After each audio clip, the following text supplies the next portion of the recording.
Hi, I'm Jilly G. Welcome to my kitchen. Today I'm going to show you my gluten-free chocolate sandwich cookie.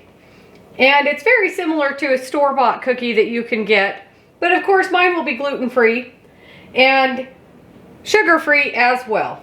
But first I just want to say thank you so much for everybody that watches and comments and shares my videos. Thank you so much for making my recipes and sharing with your friends and sharing on social media. I want to say thank you to my patrons, and I love hearing that you make my recipes, and I love answering your questions. I always try to answer your questions as soon as possible. I know sometimes it takes me a couple of days to reply to comments, but I try to get to those as soon as possible. But thank you so much for watching, and if you haven't already, please subscribe. And I haven't mentioned my cookbook in a while. It's coming along. It's taken a little bit longer than I anticipated in the beginning, but very soon it will be available. I'll let you know and keep you updated on that. So now for my cookie recipe. As you can see, really not very many ingredients. They're little chocolate sandwich cookies. If you have a favorite vanilla buttercream filling or vanilla frosting that you want to sandwich between your cookies, use that. But the one that I'm going to make is one that I've shown you before. And we cook the first part of it, and then while we get everything else ready, that will be chilling. And I just have a little shallow dish here that we'll put this in to cool it off faster. And then once it comes down to room temperature, I'll stick it in the fridge. And so first up for that is I've got 1 egg, room temperature, and then 1/4 cup of honey. And I'm just gonna mix it all in my little saucepan here. And as always, I'll give you the equivalents to sugar. I'm just mixing it just a little bit with my whisk attachment with my hand mixer. We want to whip this. I'll start out on low speed and then increase it to high speed, and it will go for about 5 minutes till it's light and fluffy and doubled in volume.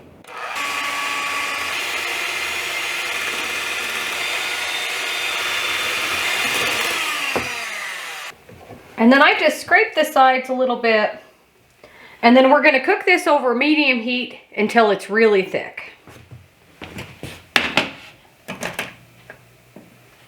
And you want to stir this continuously so it doesn't burn or curdle or anything like that. Just continuously stir until it's thick.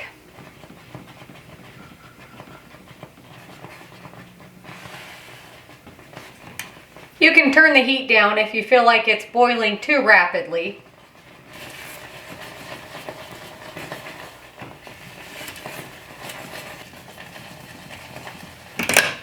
It starts out really foamy, but then it settles down and kind of turns darker in color. Add in 1 teaspoon of vanilla. And then pour into your little dish here.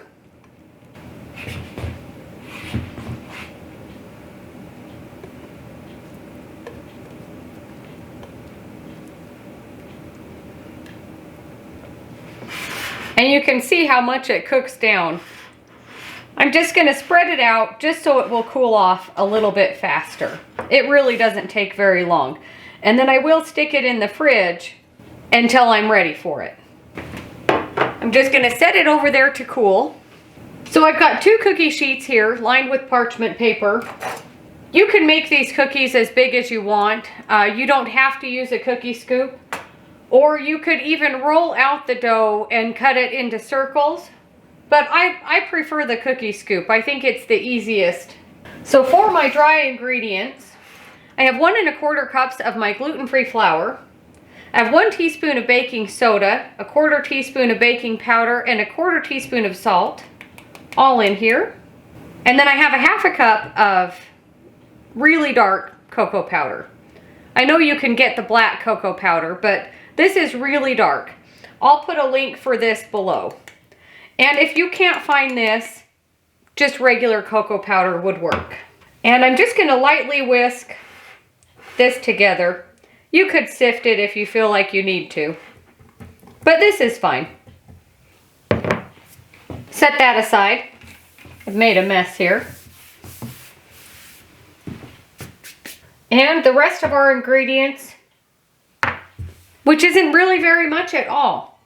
So I've got 10 tablespoons of butter in here, which is 1 stick plus 2 tablespoons, and it's really soft. I'm just gonna mix it around before I add in my honey. And my butter was a little bit softer than room temperature. So to my butter, I've got a 1/3 cup of honey. And just give your honey and your butter a really good stir. You could do this with a hand mixer if you wanted to, but it's such a small amount of ingredients, it's easier with a whisk. Add in your egg, and just mix this until it's really combined.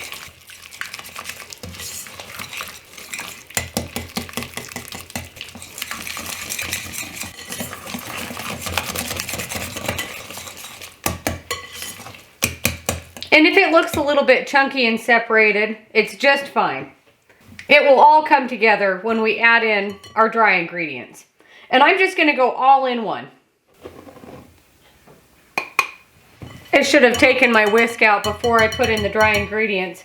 This dough is really stiff. It's hard to mix with a whisk. So switch to your spatula, and then you can scrape the bowl as well. And then just start mixing this all together.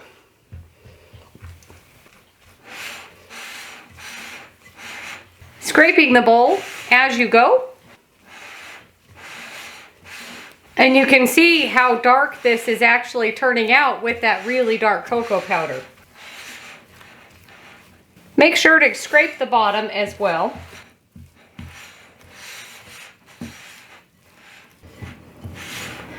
But scrape the bowl, make sure there's no dry pockets anywhere on the bottom or the sides. And then I scrape off my spatula just in case there's anything hanging out at the top. And it doesn't look like very much dough at all. But this is easily doubled. So bring over a cookie sheet. This is about a 1-inch little cookie scoop. You could go whatever size that you want. And then I just fill it up .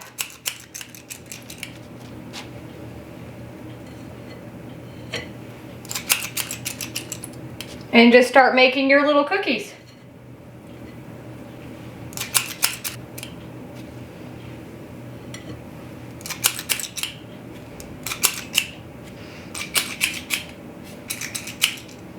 These don't really spread very much, but you can flatten them out just a little bit if you want to. And it's kind of sticky dough, so be careful. And you don't even have to do this. They puff up in the oven. And they won't be flat like your commercial brand cookies are, but I like to flatten them out just a little bit so they're not as puffy. So this will go for about 8 to 10 minutes, maybe 12 minutes, depending on how crisp you want your cookies to be.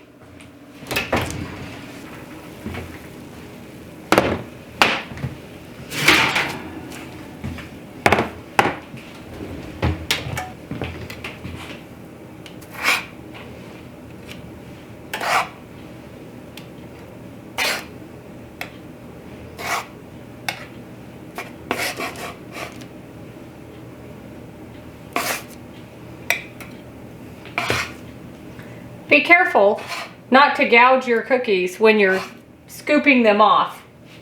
They're really soft when you first take them out of the oven, but they do harden up pretty good. So while our cookies cool off, I've got things ready for our vanilla buttercream. And in a stand mixer, you could do this with a hand mixer, but it takes a good 5 minutes of standing there. So in this bowl, I've got 1 stick of butter, which is a 1/2 cup. And I'm gonna put that in, and it's really room temperature. And as you noticed, I had it sitting on my stovetop just so it wouldn't get too firm. So 1 stick of butter, and I have 1 tablespoon of coconut oil. It's melted and it's cooled, and I'm just gonna pour that in. The reason I'm using the 1 tablespoon of coconut oil is it helps the frosting or the buttercream. Years and years and years of calling it frosting, and it's not really frosting. mean, it is, but it's buttercream. But the reason I'm adding the coconut oil in with the butter is that will help it harden up just a little bit in between our little sandwiches. So I'm going to whip this on, start out on low and then whip it on high for about 5 minutes.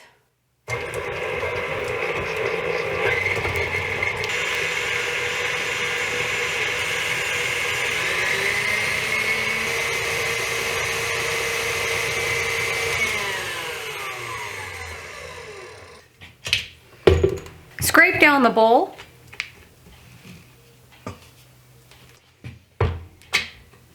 And whip for another, 2.5 minutes or so.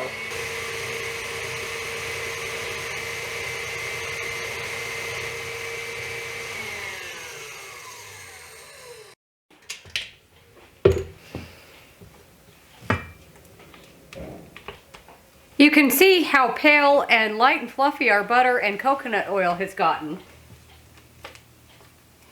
I'm going to start this out on low speed while I start adding in this egg and honey mixture. And then once it's all mixed in, I'll turn it up to high and whip it for a few more minutes.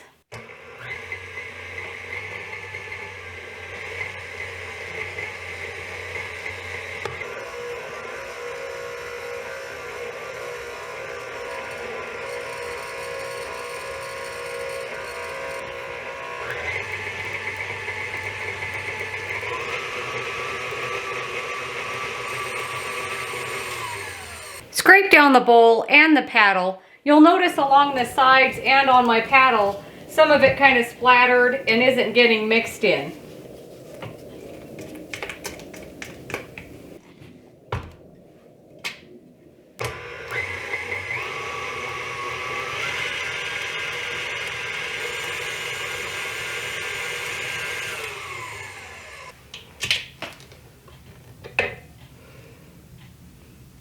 So scrape off the paddle, and then I give it one really good stir in the bowl. You'll notice it's really not very much buttercream, but a stand mixer makes it so fast and easy, then you can go do other things while this is whipping for so many minutes. And then I have a glass and a disposable pastry bag. You could use a Ziploc bag, or you could even just use a little spatula for your filling, but this really makes it so fast.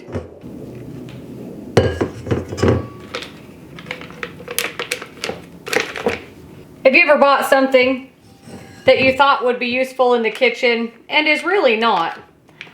Which is how I feel about these disposable pastry bags. The pastry bag that I've had for more than 20 years, it finally gave out on me and split at the seam.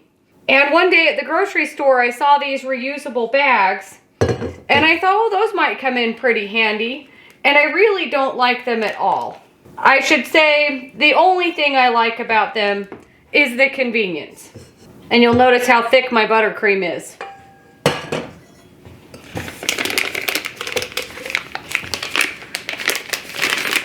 And then just fold up your top. It works the same, whether it's a Ziploc bag, or a reusable pastry bag, or one of these.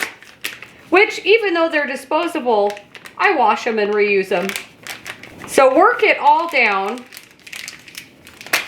One of the easiest ways to work it down is a little bowl scraper here, and then you just hold on to the end, and then just start pressing it down until you can get a big enough end up here to start twisting. And then once you twist, it all comes down. And as I've mentioned before, this is butter. So if your hands are super hot, you will melt this. These cookies right here still probably need to cool off a little bit more. But these ones are nice and cool. And even though I used a cookie scoop, you'll notice that sometimes your cookies are not all the same size. So what I do is I try and match them up so they're with an equal sized mate here.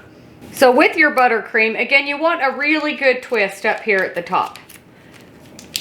If you don't, then your buttercream will start coming out the top there.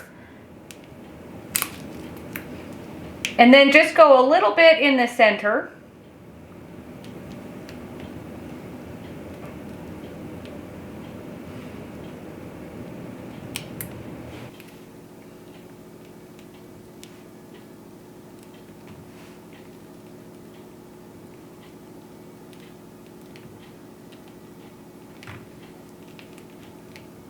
And then just take your cookie with a matching top and then just sandwich them together, and I twist a little bit until the filling reaches the edges.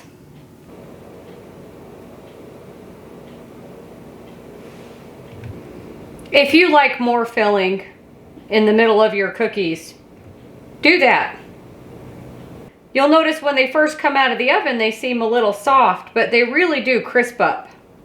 And I've mentioned before, when you're using a pastry bag, always have a glass nearby in case you need to set it down. It really is a helpful, handy trick to have. And my other cookies are cool enough now. Just do a little switcheroo.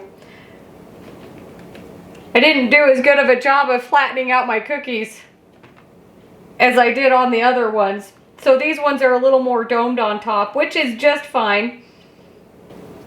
Uh-oh. One that doesn't have a match. And you could put as much, you could probably do double what I'm doing to fill up the inside of my cookies. In fact, this batch over here, I'll do a little bit more.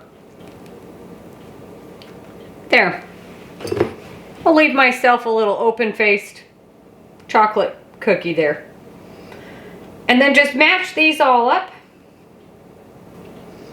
If you'd flattened out your cookies a little bit better, they would sit up straighter. And if you like a different flavor of filling besides just vanilla, you could do that. You could do a mint filling. I know I did mint chocolate cookies for Christmas, but mint and chocolate go really well together. And then you could tint this buttercream a little bit green, and then you'd have a fun little grasshopper cookie. But they look really good. I'm going to try this one right here. That is a super chocolatey cookie. And the cookie by itself really isn't very sweet. That dark chocolate cocoa powder really gives it a good chocolate flavor. And because the cookies aren't very sweet, the buttercream really shines through. They don't look exactly like a store-bought sandwich cookie, but they're homemade, so they should look homemade. Or at least I think, and then people know that they are homemade and you put in a lot of effort into your homemade cookies. And if you like a crisper cookie, go a little bit longer in the oven. And again, for a softer cookie, only about 8 minutes or so, but really good. Thanks for watching. Don't forget to like and subscribe. If you have any questions or comments, let me know, and we'll see you on the next one.